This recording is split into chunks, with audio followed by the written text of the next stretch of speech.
আপনারা সবাই কেমন আছেন? এইটা আওয়াজ আপনাদের আলহামদুলিল্লাহ বলতে কি ভয় লাগে? মুসলমানদের আওয়াজ হবে সিংহের মতো আওয়াজ।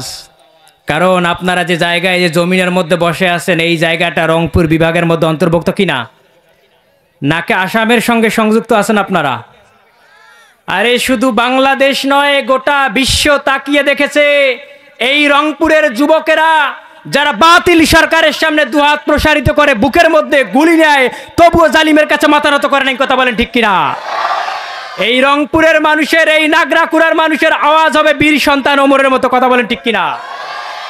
প্রিয় ভাইরা আমার শুরুতেই শুকরিয়া জ্ঞাপন করি সেই মহান মুনিবের যে আল্লাহ তাআলা আজকের এই কোরআনের মাজলিসে আপনাকে আমাকে উপস্থিত হওয়ার তৌফিক দিয়েছেন, বলে আলহামদুলিল্লাহ। কোরআনের মজলিসে আসলে ক্ষতি আছে?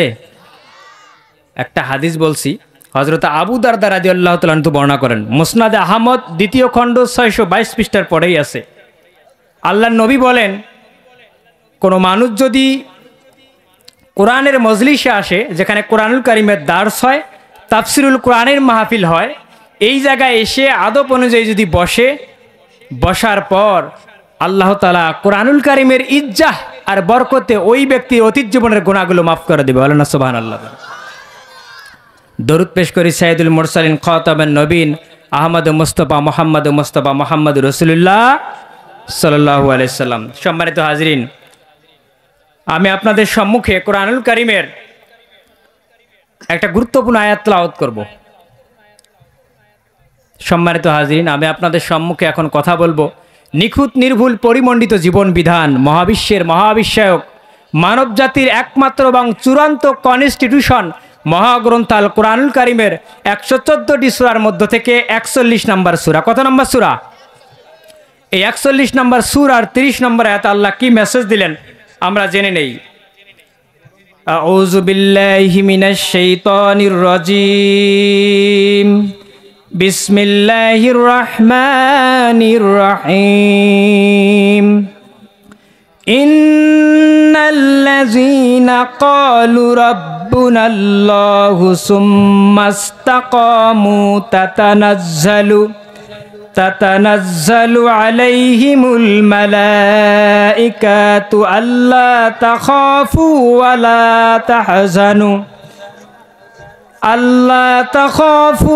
লা তাহজানু ওয়াবশিরু বিল জান্নাতিল্লাতী কুনতুম তুআদুন।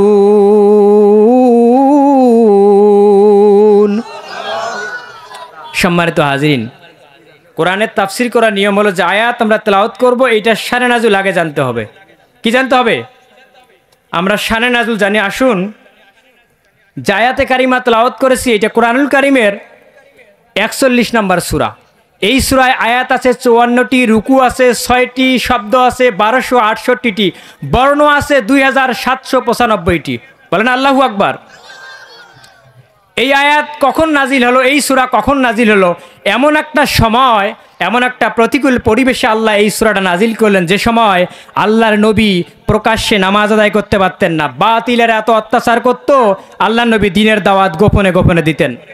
আল্লাহর নবী একদিন নামাজে সিজদারত হয়েছেন, আবু জেহেল উটের নাড়ি ভুড়ি বিশ্বনবীর মস্তকের ওপর চেপে দিয়ে তাকে মেরে ফেলার ষড়যন্ত্র করেছিলেন। এই সূরা ওই সময়ে নাজিল হয়েছে যে সময় খাব্বাব খুবাইয়ের ইসলাম গ্রহণ করার কারণে মরুভূমির উত্তপ্তময় বালুকারাশির মধ্যে লোহার বর্ম পরে কোমরে রশি লেগে টেনে নিয়ে বেড়ানো হয়েছিল। এই সময়ে মুসলমানরা যখন হতাশাগ্রস্ত হয়ে গেলেন, চিন্তাগ্রস্ত হয়ে গেলেন, রব্বুল আলামিন তামাম পৃথিবীর জমিনের এই হতাশাগ্রস্ত ইমানদারদেরকে ইমানের সতেজ করার জন্য আসমানি মহা ঔষধ প্রয়োগ করে আল্লাহ তাআলা ইমানদারদের ইমানকে সতেজ করে এই সূরা হামিম সাজদা নাজিল করে দিলেন। বলেন না সুবহানাল্লাহ বিহামদি। প্রিয় ভাইরা আমরা এখন কোরআনুল কারীম থেকে কিছু কথা শুনবো। আল্লাহ এখানে কি বলছেন আগে তরজমা শুনি। আল্লাহ এখানে বলছেন, ইন্নাল্লাযীনা ক্বালু রাব্বুনাল্লাহ। ইন্না মানে নিশ্চয়। ইন্না মানে কি ভাই? ইন্না মানে নিশ্চয়। ইন্নাল্লাযীনা নিশ্চয় যাহারা, ক্বালু মানে বলিয়েছিল। অনেক গুরুত্বপূর্ণ আলোচনা ভাই, মনোযোগ দিয়ে শুনবেন। জীবনে যেটা কাজ করবেন, যে কাজেই করেন, আপনি সময় দেন, মূল্য দিয়ে করেন, আপনার এই কাজটা কাজে লাগবে, নইলে আপনাকে জবাব দিতে হবে এই সময়ের জন্য। আল্লাহ আপনাকে সময় দিচ্ছে, আপনি কি করছেন?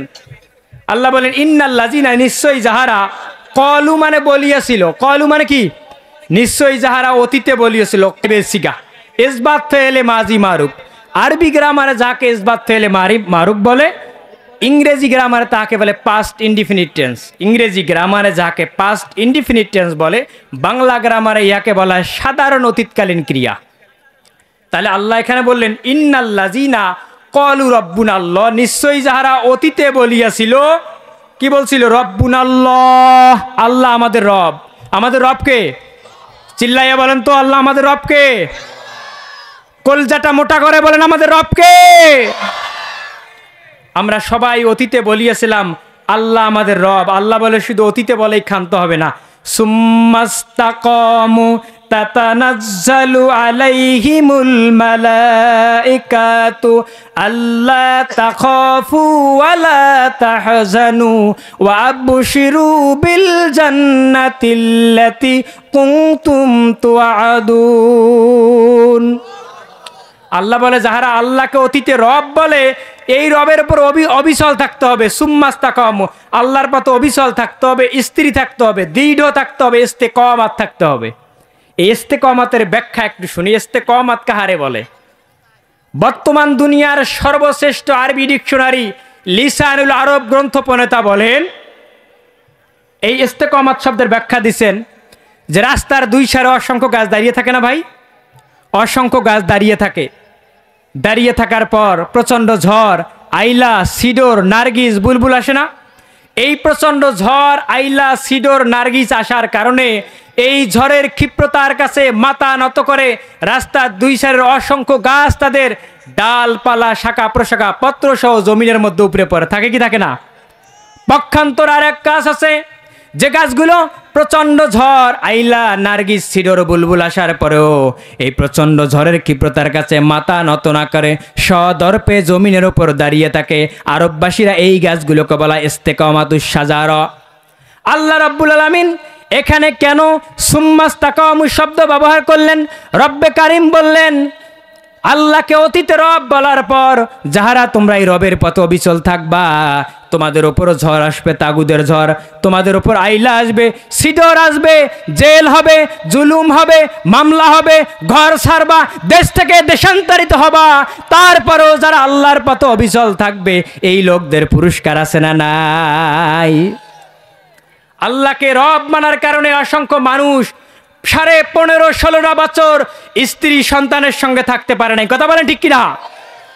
কেন রে ভাই? শুধু এই কোরআনের রেফারেন্স নিয়ে কথা বলার কারণে, কোরআন নিয়ে রাজনীতিকতার কারণে আমার শ্রদ্ধেয় উস্তাদ হযরত মাওলানা এটিএম আজম খান এই 16টা বছর বাড়িতে থাকতে পারে নাই। আপনাদের গাইবান্ধার এমপি আজিজুল হক এমপি দীর্ঘদিন বাইরে থেকে মারা গেলেন শুধু ইসলামী আন্দোলন করার কারণে। আল্লাহ বলছেন যারাই তোমরা আল্লাহকে রব বলবা, রবের প্রতি অবিচল থাকবা, তোমার ওপর বাধা আসবে, বিপত্তি আসবে, জেল হবে, জুলুম হবে, এমনকি ফাঁসির মঞ্চ তৈরি হয়ে যেতে রব্বে কারিম বলে। এরপরেও যারা আল্লাহর পথে অবিচল থাকবে এর পুরস্কার আছে না নাই? রব্বুল আলামিন কোরআনুল কারিমে জানায় দিলেন, কি জানায় দিলেন? তাতানাজ্জালু আলাইহিমুল মালাইকাতু আল্লা তাখাফু ওয়ালা তাহজানু ওয়া আবশিরু বিল জান্নাতিল্লাতী কুনতুম তুআদুন। আল্লাহ বলে পৃথিবীর জমিনে যে সমস্ত মানুষ লাউহে মাহফুজে আলমে আরওয়ার মধ্যে আমি আল্লাহকে রব স্বীকার করার পর দুনিয়ায় সে রবের পথে অবিচল থাকবে, এরপরে জেল আসবে, জুলুম আসবে, বাধা আসবে, বিপত্তি আসবে, ঘর ছাড়া হয়ে যাবে, তারপরে যে অবিচল থাকবে এই লোকগুলো যখন মৃত্যুবরণ করবে, তাতানাজ্জালু আলাইহিমুল মালাইকা, আমি রব্বে কারিম আসমান থেকে হাজার হাজার রহমতের ফেরেশতা পাঠাইয়া দেব, আর এই ফেরেশতারা এসে মুখ বন্ধ রাখবে না। কি করবে জানেন? যেমন আমাদের নাগরাকুড়ার জমিনে যদি এখন তো নির্বাচিত কোনো এমপি নাই, আগামী নির্বাচন হলে যদি কোনো এমপি আসে স্লোগান দেবে না, অমুক নেতার আগমন শুভেচ্ছায় স্বাগতম, নাগরাকুড়ার পক্ষ থেকে লাল গোলাপ শুভেচ্ছা। আল্লাহ বলে আমি যে রব্বুল আলামিন আসমান থেকে হাজার হাজার রহমতের ফেরেশতা পাঠিয়ে দেব। এর আগে ওই লোকগুলোর যখন জান কবজ করা হবে ইংদা মাউতিহিম, ওই সময় গিয়ে ফেরেশতারা তার কাছে বলবে আল্লাহ তাখাফু, তোমাদের কোনো ভয় নাই, ওয়ালা তাহজানু, তোমাদের কোনো চিন্তা নাই। ওই ব্যক্তিদের সামনে ফেরেশতারা জান্নাতটা উঠায় ধরে বলবে ও আবশিরু বিল জান্নাতিল্লাতি কুনতুম তুআদুন, তুমি ওই জান্নাতের শুভ সংবাদ গ্রহণ করো যে জান্নাতের ওয়াদা আল্লাহ তোমাদেরকে দিয়েছিলেন। প্রিয় ভাইরা আমার, তাহলে আল্লাহকে রব মানলে এই রবের পতাকার বাধা বিপত্তি আসবে কি আসবে না বলেন তো? আল্লাহর নবী যখন কোরআন নাজিল হয়নি তখন সবার কাছে বন্ধু ছিলেন। যখন কোরআন নাজিল হলেন, আল্লাহর নবী যখন দ্বীনের দাওয়াত দিতে লাগলেন, ইসলামী আন্দোলন করতে লাগলেন, বাধা বিপত্তি হয়েছে কি হয় নাই? পাথরের আঘাত খাইছে কি খায় নাই? জেলের ভিতরে ছিল কি ছিল না? আজকে সোজা সুন্নত খোঁজেন মিয়া, আল্লাহর নবী শিয়াবে আবু তালিবের জেলখানায় 3টা বছর কারারুদ্ধ ছিলেন শুধু ইসলামী আন্দোলন করার কারণে। আপনি 50 বছর 60 বছর দাওয়াতি কাজ করেন, কই আপনার নামে একটা হামলাও নাই, মামলাও নাই। তাহলে আপনার দাওয়াত আর রসুলের দাওয়াত কিন্তু এক না, দুইটার মধ্যে ফারাক। তালিম একটা, তাবলিগ একটা, দুইটা আলাদা আলাদা। প্রিয় ভাইরা আমার, আল্লাহ রাব্বুল আলামিন তাহলে এখানে কি বলছেন যে দ্বীনের পথে অবিচল থাকবে, বাধা বিপত্তি আসবে। আল্লাহর নবী যখন দাওয়াতি কাজ করতে লাগলেন তখন কি হলেন দেখেন, রব্বে কারীম সূরা আনফালের 30 নম্বর আয়াতে বললেন ওয়াইজ ইয়ামকুরু বিকাল্লাযীনা কাফারু লিউসবিতুকা আও ইয়াকতুলুকা আও ইউখরিজুক ওয়া ইয়ামকুরুনা ইয়ামকুরুল্লাহ ওয়াল্লাহু খায়রুল মাকিরিন। আল্লাহ রাব্বুল আলামিন বললেন ওয়াইজ ইয়ামকুরু বিকাল্লাযীনা কাফারু, আল্লাহর নবী যখন দ্বীনের দাওয়াত দেওয়া শুরু করে দিয়েছিলেন, কাফেররা তখন বিশ্ব নবীকে বন্দী করার ষড়যন্ত্র করছেন। কি করার জন্য? বন্দী করার জন্য ষড়যন্ত্র ব্যর্থ হলেন। আও ইয়াকতুলুকা, তখন তাকে হত্যা করার ষড়যন্ত্র করলেন। যখন হত্যা করতে পারলেন না তখন কি করলেন? বিশ্ব নবীকে দেশ থেকে তাড়িয়ে দেওয়ার ষড়যন্ত্র করলেন। আল্লাহ রাব্বুল আলামিন আয়াত দ্বারা জানাইলেন তোমরাও যারা বিশ্ব নবীকে অনুসরণ করে বিশ্ব নবীর দেখানো পথে চলবা, তোমাদেরকেও বন্দী করতে পারে, তোমাদের ওপর হামলা হবে, মামলা হবে, বন্দী করতে পারে, এমনকি ফাঁসির মঞ্চেও তোমাদেরকে চড়া লাগতে পারে। কোরআন কথা বলার কারণে আমার বড় ভাই মিজানুর রহমান আজহারীকে দেশ থেকে যারা তাড়িয়ে দিয়েছেন, শুনে রাখেন, যারা এই দেশ থেকে, এই খান জাহানার দেশ, শাহ আলী আল্লাহর দেশ, এই দেশ থেকে যারা আপনারা মিজানুর রহমান আজহারীকে তাড়িয়ে দিয়েছেন, আজহারী আবার বাংলাদেশে আসবে। আসবে কি আসবে না? আজহারী আবার আসবে ফিরে কোরআনের ময়দানে, আমির হামজা সুর সরাবে ওয়াজে আর গানে। কিন্তু আপনারা কই আপনারা বড় বড় কথা বলতেন, কোরআনের মুফাসসিরদেরকে বিনা কারণে লাঞ্ছিত করেছেন। আজকে দেখেন কথায় কথায় শুধু বলতেন, কি বলতেন জানেন? মন খারাপ করবেন নাকি? কথায় কথায় বলতেন খেলা হবে। কি হবে? আরে ভাই, তুমি জনগণের ভোটে নির্বাচিত হওয়া যাই হোক, একটা গুরুত্বপূর্ণ চেয়ারে বসে থেকে ফাজলেমো করো মিয়া তুমি। যখন তখন বলে খেলা হবে, আসেন খেলি। আরে এখন তো খেলার জন্য কাউকে লাগে না, আমাদের বৈষম্য বিরোধী ছাত্র আন্দোলনে যথেষ্ট, কিন্তু খেলার লোক পায় না এখন আর। আল্লাহর কোরআনের সঙ্গে যারাই বেয়াদবি করেছে এই পৃথিবীর জমিনে তাদের জায়গা হয় নাই, লাঞ্ছিত হয় দুনিয়া থেকে বিদায় হয়েছে। এই তো সিরিয়ায় কয়েকদিন আগে সিরিয়ায় বিজয় হইল, বাশার সরকার পতন হলো না? 53 বছর, এই সরকার তো মাত্র 16 বছর। 53 বছর ছিলেন, মানুষের উপর জেল জুলুম নির্যাতন করেছেন। শুধু আয়নাঘর এখানে নয়, হাসিনা সরকার আয়নাঘর শিখছে ওই সিরিয়া থেকে। এই কয়েকদিন আগে, পরশুদিন দেখলাম RTVতে, যেগুলো মেয়েদেরকে আটকায় রাখতো প্রশাসনের ভাইদের মাধ্যমে, তাদেরকে ধর্ষণ করা হতো। নাউজুবিল্লাহ। এই জালেমের দেখতে দেখতে আল্লাহ বলে আমি যখন ধরবো, ইন্না বাচ্চা রব্বিকা লাশাদীদ, 1 বিঘা সময় পাবা না মিয়া, সঙ্গে সঙ্গে জান কবজ করে নিয়ে চলে যাবে। প্রিয় ভাইরা আমার, এই জন্য বিশ্ব নবীর পথে থেকে যুগে যুগে যারা এসেছেন লাঞ্ছিত হয়েছেন। এই যে খাব্বাব রাদিয়াল্লাহু তাআলা আনহু ইসলাম গ্রহণ করলেন, তামিম গোত্রে জন্মগ্রহণ করলেন, করার পর পার্শ্ববর্তী এক গোত্র আক্রমণ করে পুরো বংশটাকে ওদের কি করে দেন, দাসে পরিণত করে বিক্রি করে দিলেন। খাব্বাবকে উম্মে আনমার নামে এক মহিলা ক্রয় করে নিয়ে গেলেন। নিয়ে যাওয়ার পর কামারের কাজে লাগালেন। কিছুদিন পর যখন খাব্বাব রাদিয়াল্লাহু তাআলা আনহু বুঝতে পারলেন রসুলের কালেমার দাওয়াত শুনে ইসলাম ধর্ম গ্রহণ করলেন, এটা জানার পর উম্মে আনমার তার ভাই সহ কী করলেন জানেন? এমন অত্যাচার নির্যাতন করেছিল, এগুলোর ব্যাখ্যা আমরা পাই। ওমর রাদিয়াল্লাহু তাআলা আনহু যখন ইসলামের দ্বিতীয় খলিফা হলেন, তখন একটা উঁচু এরকম আসনের মধ্যে খাব্বাব রাদিয়াল্লাহু তাআলা আনহুকে বসালেন। বলল, খাব্বাব, আপনার ওপর কুরাইশরা কীরকম আচরণ করেছে বলেন তো? তখন খাব্বাব রাদিয়াল্লাহু সংকোচ করতেছে, বলছে না আপনি দেখান। তখন লজ্জা শরম ত্যাগ করে উনি কোমরের কাপড়টা যখন উঠালেন, আল্লাহু আকবার, তখন হযরত ওমর ফারুক রাদিয়াল্লাহু আমিরুল মুমিনিন বলেন, এইরকম কোমর পৃথিবীতে আর আমি কোথাও দেখি নাই। এত চিকন কোমর আর এত গর্ত কোমরের মধ্যে কিভাবে এই গর্তগুলো হলো? খাব্বাব রাদিয়াল্লাহু তাআলা বর্ণনা করে, আমিরুল মুমিনিন, আমি ইসলাম ধর্ম গ্রহণ করার কারণে মরুভূমির উত্তপ্ত বালুকা রাশির মধ্যে আমাকে শোয়াই দিয়া টেনে হেসড়ে নিয়ে বেড়ানো, আমাকে লোহার বর্ম লোহার জ্যাকেট পরানো হতো। শুধু তাই নয়, উত্তপ্ত অগ্নি কয়লার মধ্যে আমাকে শোয়াইয়া দিয়া তার ওপর পাথর চাপা দিত এবং উম্মে আম্মারের ভাই হাঁটু দিয়ে চেপে ধরত। চেপে ধরার কারণে এই আগুনের কয়লাগুলো ক্ষত বিক্ষত হয়ে শরীর পুড়ে গিয়ে তার শরীরে রক্ত এবং চর্বি বের হয়ে আগুন নিভে যাইতো আর গর্ত হয়ে হয়ে আছে ওই জায়গার মধ্যে। শুধু কিসের কারণে বলেন তো? ইসলামের দাও গ্রহণ করার কারণে, কালেমার পতাকা আসার কারণে। এই কালেমার পতাকা পৃথিবীর জমিনে উড্ডয়ন করার জন্য এত অত্যাচার নির্যাতন হয়েছে, তাও খাব্বাব কি করে নাই? ইসলামের পথ থেকে সরে যায় নাই। এবার খাব্বাব রাদিয়াল্লাহু তাআলা বিশ্ব নবীকে, ইয়া রাসূলুল্লাহ, আপনি কাফের মুশরিকদের জন্য বদদোয়া করেন। আল্লাহর নবী রাগ হয়ে বললেন, খাব্বাব, তোমাদের পূর্বে যারা ইসলাম ধর্ম গ্রহণ করেছে, কালেমার দাওয়াত দিয়েছে, ইসলামী আন্দোলন করেছে, ওদেরকে গর্ত খুঁড়ে ওই গর্তের মধ্যে নামাইয়া দিয়া একটা করার দিয়ে শরীরটা দ্বিখণ্ডিত করে দুনিয়ার জমিন থেকে বিতাড়িত করেছে। তারপরও তাদেরকে কি করে ইসলাম থেকে আলাদা করা যায় নাই। আমরা তো সেই সে জাতি, সাম্য মৈত্রী এনেছি আমরা সেই সে জাতি, আমরা বীরের জাতি। প্রিয় ভাইরা আমার, তাহলে এই যে যারা আল্লাহর পথে অবিচল থাকে মৃত্যুবরণ করবে, এদের পুরস্কার কয়টা?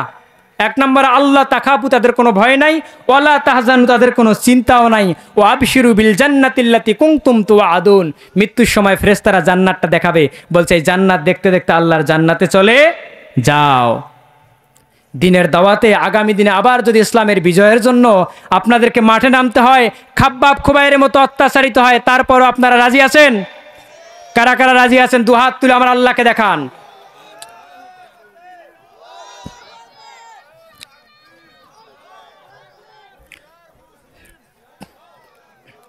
বিপ্লব মানে জীবন দেয়া বসে থাকা নয়, সে কোনোদিন আসবে না রে করো যদি ভয়।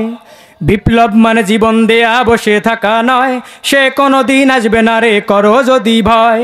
আসবে বিজয় রক্ত আর জীবনের বিনিময়, আসবে বিজয় রক্ত আর জীবনের বিনিময়। বিপ্লব মানে জীবন দেয়া বসে থাকা নয়, সে কোনোদিন আসবে না রে করো যদি ভয়। লড়াইয়ের ওই ময়দানেতে যেতে তোমাকে হবে, প্রয়োজনে সব রক্তটুকু জমিনে ঢেলে দেবে। লড়াইয়ের ওই ময়দানেতে যেতে তোমাকে হবে, প্রয়োজনে সব রক্তটুকু জমিনে ঢেলে দেবে।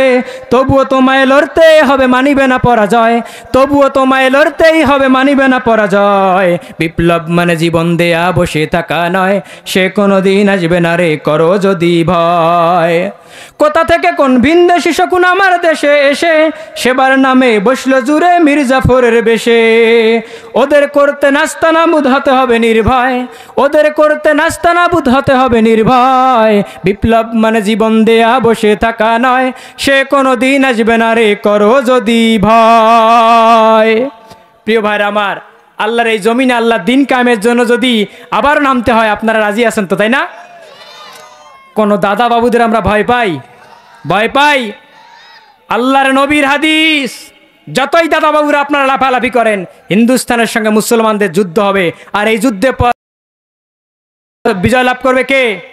মুসলমানরা করবে। অনেকে ভয় পায় আমাদের তো অস্ত্র শস্ত্র। আরে ভাই, বদর যুদ্ধে মুসলমানদের অস্ত্র ছিল 313 জন আর 1 লক্ষ ছিল। মুসলিম সাহাবীরা কিছুটা হতাশাগ্রস্ত, আল্লাহ আয়াত নাজিল করে জানিয়ে দিলেন সূরা আনফালের 12 নম্বর আয়াতে, ইজ ইউহি রব্বুকা ইলাল মালাইকাতি, ফেরেশতা থেকে প্রত্যাদেশ প্রদান করলেন, যাও আমার ইমানদার বান্দাদেরকে অবিচল রাখো, আল্লাহর পথে অবিচল রাখো। সাউল কি ফি কুলুবিল লাযিনা কাফারু রুবা, আমি অচিরেই কাফের মুশরিকদের অন্তরে ভীতির সঞ্চার করে দেব, ওরা মুসলমানদের দেখে এমনি কাঁপাকাঁপি শুরু হয়ে যাবে। এরপর যখন যুদ্ধ শুরু হয়ে গেল, এরপর কি করলো আল্লাহ? এর পরবর্তী আয়াত জানিয়ে দিলেন, ফাদরিবু ফাওকা লা'নাক ওয়াদরিবু মিনহুম কুল্লা বানান।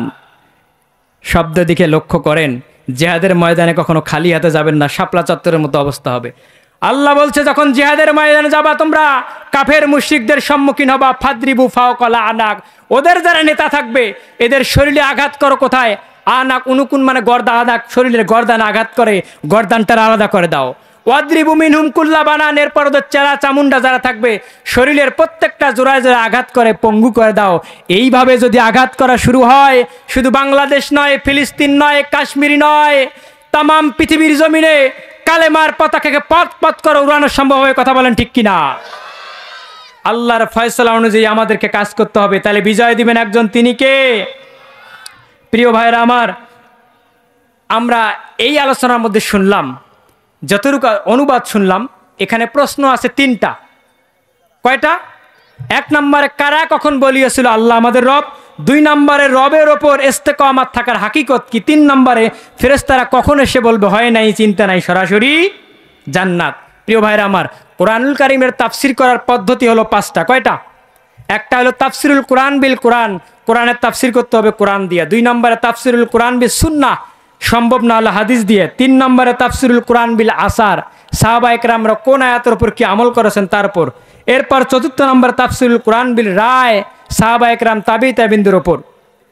পঞ্চম নম্বর হলো আত তাফসিরুল কোরআন বিল লুগাহ, আরবি ভাষার মাধ্যমে তাফসির করে। আমরা চেষ্টা করব এই পাঁচটা পদ্ধতির মাধ্যমে কোরআনের তাফসির করা। ওমা তৌফিক ইল্লা বিল্লাহ। প্রিয় ভাইরা আমার, তাহলে কারা কখন বলিয়াছিল আল্লাহ আমাদের রব? কোরআন থেকে জেনে নেই। হজরতে আদম আলাইহিস সালাম থেকে শুরু করে বর্তমান পর্যন্ত, এবং বর্তমান থেকে কিয়ামত পর্যন্ত যত মানুষ পৃথিবীতে আসবে, সেটা নরেন্দ্র মোদী থেকে শুরু করে, দেখেন Narendra Modi, Netanyahu, Donald Trump, Biden, এরা সবাই রুহের জগতে এক বাক্যে বলিয়েছিল আল্লাহ আমাদের রব। প্রমাণ কি? রব্বে কারিম কোরআনুল কারিমের সূরা আরাফের মধ্যে বললেন, ওয়াইজ আখাযা রাব্বুকা মিন বানি আদামা মিন জুহুরিহিম যুররিয়াতাহুম ওয়া আশহাদাহুম আলা আনফুসিহিম আলাস্তু বিরাব্বিকুম। রব্বে কারিম রুহের জগতে সমস্ত রুহগুলোকে বানার পর আল্লাহ স্বীকৃতি নিলেন, বললেন আলাস্তু বিরাব্বিকুম, আমি কি তোমাদের রব? সমস্ত রুহগুলো চুপ রইলেন। আল্লাহ এরপর সমস্ত রুহগুলোকে জাহান্নামের আগুনের মধ্যে পোড়ালেন। আবার জিজ্ঞেস করে আলাস্তু বিরাব্বিক, এরকম তিনবার যখন করলেন, এরপরে সমস্ত কোটি কোটি রুহের মধ্য থেকে সূর্যের চেয়ে প্রদীপ্তমান একটা রূহ সর্বপ্রথম বলেছিলেন রব্বুন আল্লাহ। ওই রূহটার কেউ নয়, আপনার আমার দয়ার নবী, মায়ার নবী মুহাম্মদুর রাসূলুল্লাহ সাল্লাল্লাহু আলাইহি সাল্লাম। আমরা সবাই রুহের জগতে বলেছিলাম আল্লাহ আমাদের রব। বলেন তো ভাই, আমাদের রব কে? আমরা বলেছিলাম আলাস্তুবি, আল্লাহ বলছে আলাস্তুবি রব্বিকুম, আমি কি তোমাদের রব নই? আমরা সবাই এক বাক্যে বলছিলাম কলু বালা। শব্দের দিকে লক্ষ্য করেন, আল্লাহ চাইলে এখানে বলতে পারতেন কলু, নাম, নাম মানেও হ্যাঁ।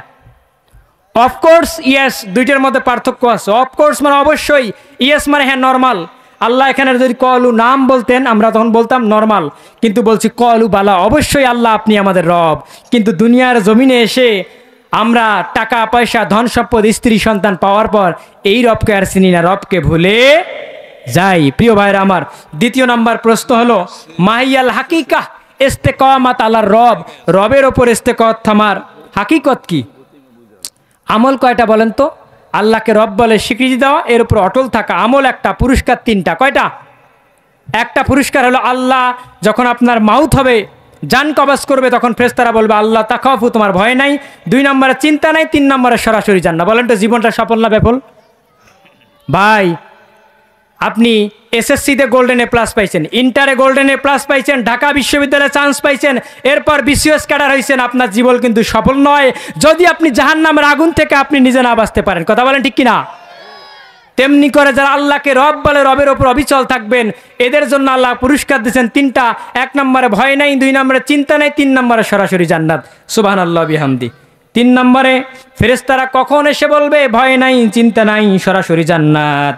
সমস্ত মুফাসসির কেরামগণ তাফসীরের মধ্যে বলেন তাতানাজ্জালু আলাইহিমুল মালাইকাতু ইনদা মাউতুহিম, যারা আল্লাহকে অতীতে রব বলার পর রবের ওপর অবিচল থাকার কারণে এই ব্যক্তিদের ওপর হাকার আসবে, নির্যাতন আসবে, জুলুম আসবে, তারপর রবের পথে যারা অবিচল থাকবে এই লোকগুলো যখন এই মারা যাবে, আল্লাহ তাআলা ৭০,০০০ রহমতের ফেরেশতা পাঠিয়ে দিবেন, আর এই লোকগুলো স্লোগান দিতে দিতে ওই ব্যক্তির রূহটা কবজ করে নিয়ে চলে যাবে।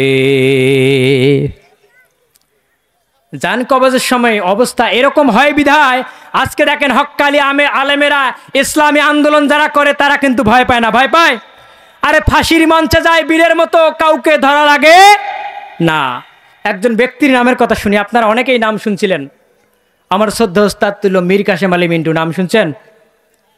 ফাঁসির 3 ঘন্টা আগে জল্লাদ শাহজাহান জেল থেকে বের হয়েছেন, মারাও গেছেন। আর একজন ভাই ছিল কারারক্ষী, কুতুবুদ্দিন নাম, দক্ষিণে বাসা। ইনি বলে, ভাই জীবনে অনেকগুলো ফাঁসির আসামি দেখেছি, আমি অবাক। কি অবাক? যে ফাঁসির 3 ঘন্টা আগে মীর কাসেম আলী মিন্টুকে বলা হলো, স্যার 3 ঘন্টা পর আপনার ফাঁসি। বলছে ঠিক আছে, আমি একটু ঘুমাচ্ছি, 2 ঘন্টা পর আমাকে ডেকে দেবেন।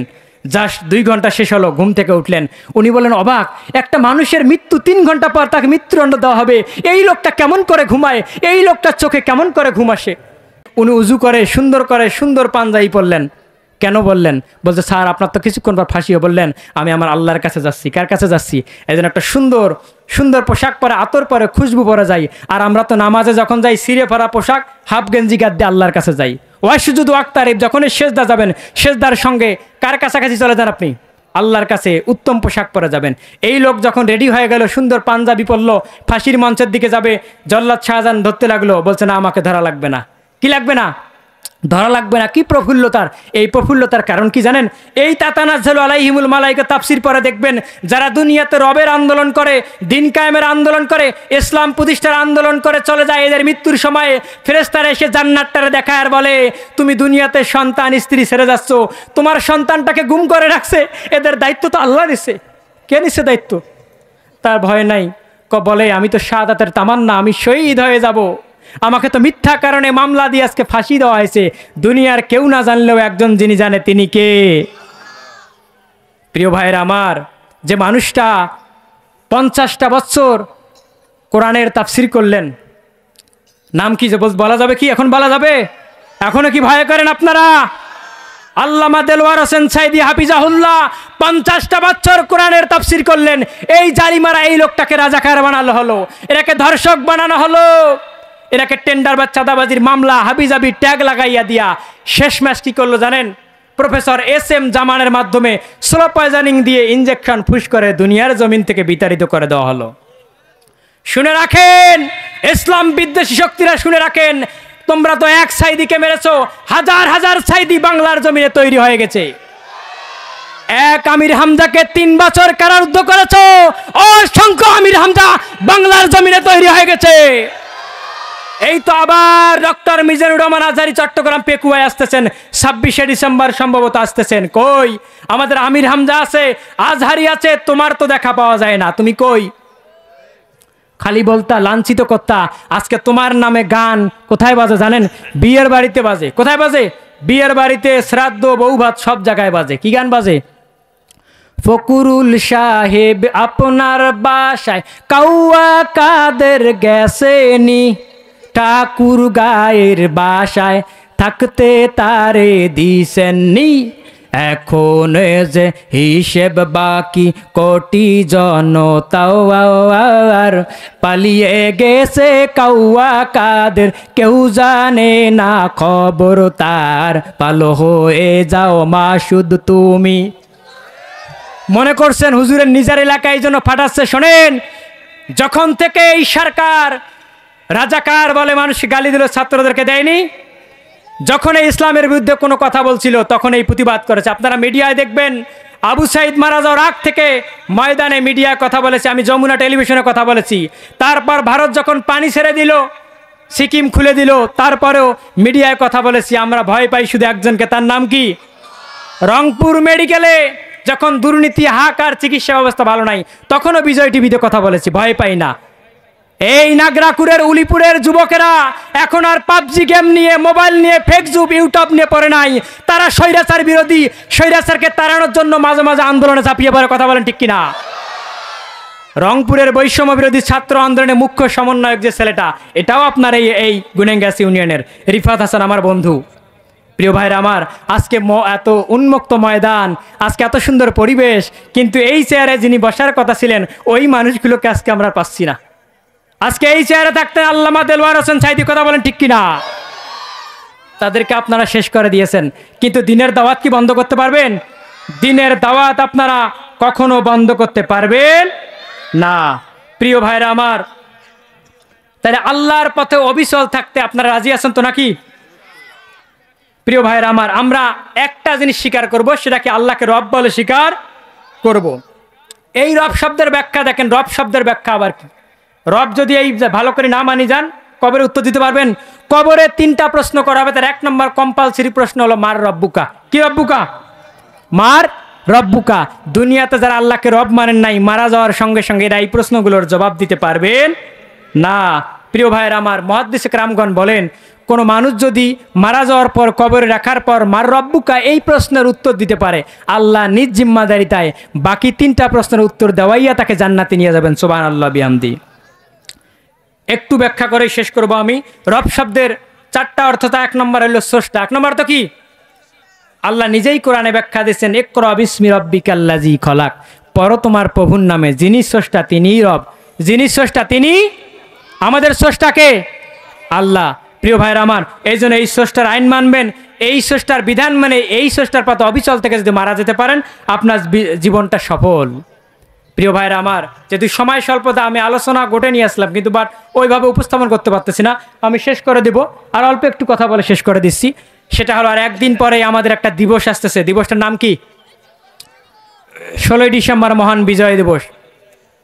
16ই ডিসেম্বর সকাল থেকে একটা গান টেলিভিশনে শুনবেন, এক সাগর রক্তের বিনিময়ে বাংলার স্বাধীনতা আনলে যারা, আমরা তোমাদের ভুলব না। আমরা শহীদদের ভুলব না, দোয়া করবো আল্লাহ যেন শহীদদের মাফ করে। কিন্তু গানটা হওয়া দরকার এরকম, এক সাগর রক্তের বিনিময়ে বাংলার স্বাধীনতা দিলেন যিনি, আল্লাহ তোমাকে ভুলব না। বিজয় দেন কে? 1971 সাল, 1952, 1969 থেকে শুরু করে 2024-এর গণ অভ্যুত্থানে যিনি বিজয় দিয়েছেন তিনি কে? আপনার হাজার হাজার ছাত্র থাকতে পারে, নেতাকর্মী থাকতে পারে, আল্লাহ বিজয় না দিলে সম্ভব নয়। এই আল্লাহ 4টা কথা বলছেন, আমি এই 4টা কথা বলে শেষ করব। আল্লাহ বলে বিজয় আসার পর ইমানদারদের কাজ হবে 4টা। কয়টা? বিজয় পাওয়ার পর আপনি নিয়ে এসে নাচানাচি হাবিজাবি করে পালন করবেন, এটা ইমানদারের কাজ না। আল্লাহ বললে ইমানদাররা যদি বিজয় পায় 4টা কাজ করবে। 1 নম্বর আল্লাহ সেটা বলছেন সূরা নাসরের মধ্যে। কোন সূরায়?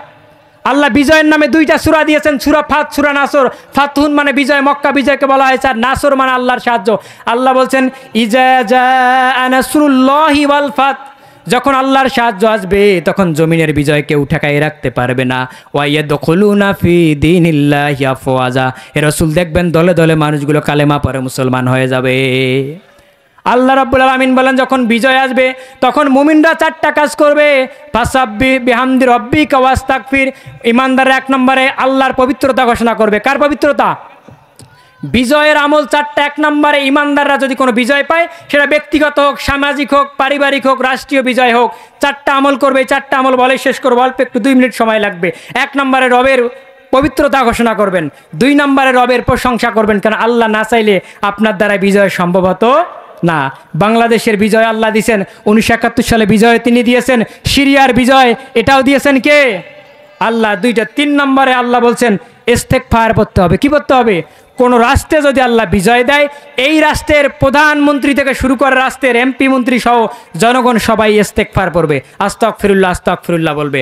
আমি বলতে চাই আজকের এই মাহফিল থেকে, আমার মাহফিলটা লাইভ আসছে প্রশাসনের ঊর্ধ্বতন কর্তৃপক্ষ থেকে শুরু করে বৈষম্যবিরোধী ছাত্র আন্দোলন, অনেক ভাইয়েরা লাইভে আমার কথাগুলো শুনতেছেন। এবং আমি আহ্বান করব আমাদের ইন্টিম গভর্নমেন্ট, অন্তর্বর্তীকালীন সরকারের প্রধান যিনি ডক্টর ইউনূস স্যারের দৃষ্টি আকর্ষণ করব, এই বিজয় দিবসে শহীদ মিনারে হাবিজাবি গান বাজনা না করে, শিরক বেদাত না করে, আল্লাহ যে 3টা আমল করতে বলছেন এই 3টা আমল করব। রাষ্ট্রপ্রধান থেকে শুরু করে সবাই আমরা ইস্তেগফার পড়ব, সুবহানাল্লাহ পড়ব, আলহামদুলিল্লাহ পড়ব। তাহলে এই বিজয়ের মান যিনি অক্ষুণ্ণ রাখতে দেবেন তিনি কে? প্রিয় ভাইরা আমার, এই বিজয়টা দিয়েছেন আমাদের আল্লাহ। এই বিজয় সাময়িক বিজয়, সামনে আমাদের বিজয়ের দরকার এমন বিজয় যে বিজয় আসলে পরে এই কোরআন দিয়ে পার্লামেন্ট চলবে, এই কোরআন দিয়ে সংসদ চলবে, এই কোরআন দিয়ে সমাজ চলবে। তাহলে আর টেন্ডারবাজি করার মতো কেউ কোনো কিছু পাবে? কোরআন দিয়ে যদি রাষ্ট্র চলতো, সাবেক ভূমিমন্ত্রী সাইফুজ্জামান চৌধুরীর মতো যুক্তরাজ্যে 360টা বাড়ি বানিয়েছে এই জালেমের বাচ্চা। বাংলাদেশ মন্দার দিকে চলে যায়, তুমি 360টা বাড়ি বানাও। খালি মরে দেখ না বেটা, তোর বাতা আগে ফাটাবি। ফেরেশতারা বলবে এর বাতা আগে ফাটা, দুনিয়ায় ক্ষমতার জোরে মানুষ ভাত পায় না। তুমি পদ্মা সেতুর নির্মাণে খরচ 32,000 কোটি টাকা, আর দরবেশ বাবা আমাদের কি নাম সালমান এফ রহমান ব্যাংকের ঋণ 36,000 কোটি টাকা। কথা বলেন না কেন? যখন ঋণ শোধের সময় আসে শোধ না করে নতুন ঋণ নেয় আবার। এলে টাকা কি সালমান এফ রহমানের বাবার টাকা, হাসিনা সরকারের বাবার টাকা? আপনার আমার টাকা পাচার করে বাইরে নিয়ে যায়, আর তোদের সে তো ইহুদি খ্রিস্টানরাও ভালো। ইংরেজরা বাইরের দেশে চুরি করে ডাকাতি করে নিজের দেশ নিয়ে আসি সাজায়, আর আমার দেশের পান্ডামার্কা নেতারা বাংলাদেশ থেকে চুরি করে বিশ্বের বিভিন্ন জায়গায় সম্পদের পাহাড় বানিয়ে দিয়েছে। আর আজকে চাউলের দাম বেশি, পেঁয়াজের দাম বেশি। অনেক ভাই আমাদের প্রশ্ন করে, হুজুর কোন দলের লোক করে? আপনারা ভালো জানেন যে আপনারা শেষ পর্যন্ত এই সরকারকে তাড়িয়ে একটা সুদের রুকে আনলেন। তো এত দাম বেশি কেন? দাম বেশি কেনার উত্তর আমার আমির হামজা ভাই দিয়েছেন, আমি একটু বলে শেষ করে দিচ্ছি। সেটা কি কারণ জানেন? এক ছেলে নতুন বিয়ে করছে, বিয়ে করার পর বাড়িতে আসছে নানি শাশুড়ি, এখন বলতেছে ওই নাতির বউকে, বৌমা আমি একটা পুঁতি চাই। চলে গেল, কিছুক্ষণ পর শাশুড়ি এসে বলছে, বৌমা তুমি যাই করো করো, আমার নাতির দরকার। এরপর কে আসলো? ননদ আসি বলছে, ভাবি যাই করেন করেন, আমার একটা ভাতিজার দরকার। সর্বশেষ স্বামী এসে বলে, বউ যাই করো করো, আমার কিন্তু একটা বেবির দরকার। বউয়ের মাথা খারাপ হয়ে গেছে। এরা তো আগে মনে হচ্ছে একজন দুজন, এরা তো গোষ্ঠী শুদ্ধা পাগল, তাই না? তেমনি করে 16.5 বছরে বাংলাদেশের এমন কোনো প্রতিষ্ঠান, এমন কোনো মন্ত্রণালয় নাই যেটারে ধ্বংস করে নাই। এই 3-4-5 মাসে ডক্টর ইউনূস এসে কি করবে বলেন? সময় দিতে হবে রে ভাই, আপনি যান না ওই জায়গার মধ্যে। আমরা তো আল্লাহ সুযোগ দিচ্ছে, বিভিন্ন জায়গায় অফিসারদের সঙ্গে ওঠা বসা করার সুযোগ হচ্ছে। প্রত্যেকটা সেক্টরের অবস্থা এমন করে ফেলছে যেটা বলার মতো না, একদম দেশটা নিঃস্ব করে দিয়েছে। 2041 সাল মিশন ছিল, 41 পর্যন্ত চললে কোলে বাংলাদেশের রাজধানী হতো দিল্লি। প্রিয় ভাইরা আমার, আমি এই এলাকার সন্তান, আমার জন্য দোয়া করবেন। আল্লাহ যেন আমাকে ময়দানে হক কথাগুলো বলার তৌফিক দান করে। আরও অনেক কথা বলার এখানে লোকজন আছেন। আমার পরবর্তী মাহফিল জুম্মাহাটে আছে 10ই জানুয়ারি। আমার নেক্সট প্রোগ্রাম বদরগঞ্জ ট্যাক্সের হাট, উলিপুরে আরও 2টা প্রোগ্রাম আছে, আমি কথা বলতে পারবো আপনাদের সম্মুখে। ইনশাআল্লাহ আমার জন্য দোয়া করবেন। আমার মতো মানুষগুলো এই এলাকা থেকে আরও যেন এরকম সন্তান তৈরি হয়, যারা ময়দানে কথা বলবে, কোরআনের পথকে একদম প্রশস্ত করতে পারবে, এবং আগামী দিনে বাংলাদেশের জমিনে পার্লামেন্টে কোরআন নিয়ে যাওয়ার জন্য যেন ইসলামী আন্দোলনে শরিক হতে পারি। ওয়া আখিরু আলহামদুলিল্লাহি রাব্বিল আলামিন। আসসালামু আলাইকুম ওয়া রাহমাতুল্লাহ।